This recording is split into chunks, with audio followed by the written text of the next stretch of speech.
Eh bien, bonjour les spotters et bienvenue dans notre live hebdomadaire de 15 heures. Et aujourd'hui, j'ai choisi ce petit coin de nature pour vous parler de Sanofi. Et oui, parce qu'on a perdu le soldat Sanofi. Vous savez, cette énorme entreprise française, justement, qui s'occupe de la santé et en particulier des vaccins. Parce qu'ils doivent sortir le vaccin, par exemple, potentiellement, pour sauver de la Covid. On dit la Covid, on ne dit pas le Covid. Et bien patatras, qu'est-ce qu'on apprend? On apprend que Sanofi va réserver ce vaccin pour les Américains.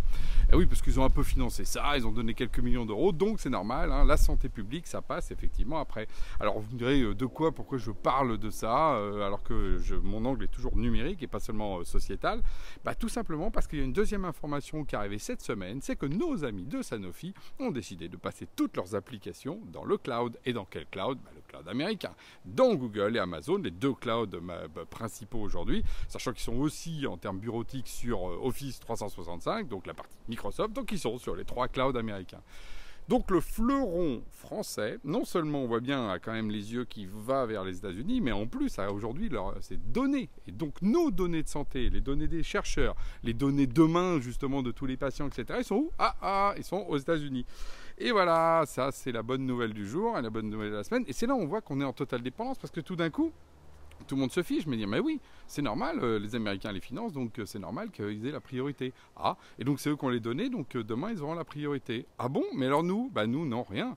Nous, justement, on est complètement vassalisés. Et c'est ça qui est intéressant, c'est que là où justement on profite, c'est la fête, on profite du cloud américain, il est pas cher, il est simple, il est gros, il est puissant. Le problème c'est qu'après on devient tellement dépendant qu'à un moment donné, cette capacité-là, ce qui est notre valeur intrinsèque, par exemple les données de santé, elles sont là-bas. Ok. Donc on a vraiment besoin d'un cloud européen. Oui, voilà, on a besoin d'un cloud européen. Et d'ailleurs, je salue l'initiative, je pense que j'y reviendrai dans un live bientôt, sur Open Cloud Trust, lancé par OVH Cloud, qui est une initiative pour justement redonner de la confiance et créer un cloud de confiance at scale européen. OVH est capable de le faire, il est en train d'entraîner autour de lui tout l'écosystème. Voilà la réponse à ça. Parce qu'effectivement, on a besoin d'une réponse industrielle pour ça. Il y a ceux, moi j'ai vu là, parce que j'ai posté ça sur LinkedIn, tout de suite il y a des gens qui disent ouais, mais c'est normal, les Américains sont plus forts, sont meilleurs, donc de toute façon on doit se plier. Ça c'est l'approche que j'appelle défaitiste. Ils sont peut-être meilleurs, oui. Ils sont peut-être plus gros, oui. Ils sont peut-être plus chers, ils ont peut-être plus de moyens, certes. Mais est-ce que c'est pour autant qu'on doit plier les genoux? Non. Alors d'abord, pour des raisons stratégiques, politiques d'indépendance. Ça, je pense que c'est clair. On le voit là avec le fameux vaccin sur la Covid. Si on veut le vaccin, il faudrait peut-être qu'on soit un peu chez nous, parce que sinon le vaccin, on ne l'aura pas. Voilà. En tout cas, on sera comme dans les pays du tiers-monde. On sera les derniers à l'avoir. Bon, je pense que personne n'a envie de ça. Ok. Sinon, oui, il faut se battre et récupérer chaque pouce de terrain. Et c'est là où, justement, c'est une pensée qui n'est pas défaitiste. Mais ne pas être défaitiste, c'est pas assumer le fait que oui, on est peut-être aujourd'hui en retard, que c'est peut-être pas at scale, mais on n'en est pas loin. Et en plus, on a plein d'autres arguments très modernes. Par exemple, les systèmes européens, en général, logiciels ou autres, généralement, ils sont plus jolis, plus élégants. La French Touch, ils viennent acheter d'ailleurs des sacs chez nous et des parfums parce qu'on a cette French Touch, là où, généralement, les Américains sont un petit peu plus rustaux. Profitons de ça. Il y a un autre truc aussi, c'est qu'on est largement plus respectueux de l'environnement. Moi, je vois la même logique, vous savez, dans le numérique, où il y a une dépense phénoménale.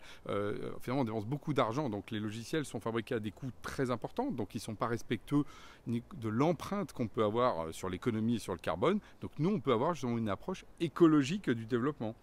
Moins cher du coup, parce que comme je vous dis, les coûts marketing, ok, les Américains ils gagnent souvent parce qu'ils mettent un marketing de dingue. Mais si on a moins de marketing, c'est-à-dire que tout d'un coup les consommateurs sont moins sensibles à ça, parce que c'est ce qui est en train de se passer, ils sont sensibles aux éléments locaux, dans ces cas-là, ce sera aussi moins cher. Nous, on est plus respectueux des données aussi. Nous, on a mis le RGPD avant, c'est nous qui l'avons décidé. Et aujourd'hui, c'est pas tout à fait le cas. Et je passe tous les scandales qu'on a eu avec les GAFAM. On est mieux aussi plus respectueux juridiquement, parce qu'aujourd'hui, quand vous allez sur un système européen, soit de cloud ou un logiciel européen, vous n'êtes pas soumis au Patriot Act ou au Cloud Act. Vous allez voir là, au-delà de live, on va en reparler, parce que là, on a sorti des trucs. Là, le FBI a obtenu, par exemple, encore une fois, des capacités insoupçonnées. Ils sont pour lèche les babines d'ailleurs, et vous pourrez aller voir. Au-delà du live, on fera un truc, je pense, avec Benoît là-dessus, parce que ça mérite le détour. C'est comme les bras nous en tombent. Donc oui, nous, on est plus respectueux juridiquement. Et puis, on est aussi plus sécurisé, parce qu'en vrai, la sécurité, c'est pas juste le fait de dire « Non, mais je suis sécurité, monsieur. » Voilà. Non, c'est le fait d'avoir une chaîne de confiance. Or, aujourd'hui, quand vous avez des gens qui sont en proche, ils sont en chaîne de confiance. Et tout ça, ça nous ramène à la proximité.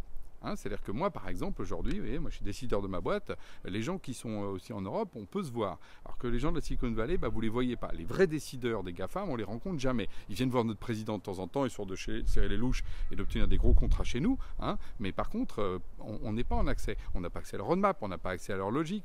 En fait, on n'a aucune capacité. On est des nains de jardin pour eux, donc on ne représente rien. Donc, cette proximité, elle est aussi très forte. Donc, voilà. Tout ça, on le fait quoi? On le fait effectivement pour nos enfants, dans ce petit coin de nature, pour que demain, justement, dans une planète plus respectueuse, on ait un numérique équilibré, et non pas nous qui trimons comme des fous sur notre pays pour acheter des logiciels très chers, pour que de l'autre côté, ils aient des piscines. Voilà, je pense qu'il faut rééquilibrer ça. C'est ça le truc. Donc oui, il faut sauver le soldat Sanofi. Il faut lui dire, monsieur Sanofi, bon ok, voilà, vous êtes un peu trop américanisé, revenez en Europe, sinon partez là-bas. Partez là-bas, et puis comme ça au moins on sait où vous êtes. Mais ne jouez pas la duplicité, ne dites pas que vous êtes une boîte française CAC 40 et que d'un autre côté, toutes vos décisions sont dans le sens d'aller dans les intérêts américains. Ça, je pense que là, nos décideurs doivent être très rapides. D'ailleurs, ça a été le cas du gouvernement qui a mis là-haut-là, mais je pense qu'il faut aller plus loin. Par exemple, j'ai dit, ok, qu'on s'émeuve pour les vaccins, mais est-ce que Cédrico s'est ému aussi pour le cloud? Je l'attends sur ces éléments-là, parce que c'est l'élément de souveraineté. L'élément de souveraineté de demain, des données de santé, c'est le cloud. Et donc là-dessus, il faut sauver le soldat Sanofi. Hein, j'ai donné une petite liste, elle est là, de tous les éléments qui nous mettent justement en avantage par rapport à eux. Battons-nous, récupérons du terrain et vous verrez, le monde s'en portera encore mieux. Sur ce, vous avez bien vu, je profite du déconfinement. Le bonheur d'être dehors, ça fait du bien de sortir du sous-sol. Allez, je vous dis à la semaine prochaine.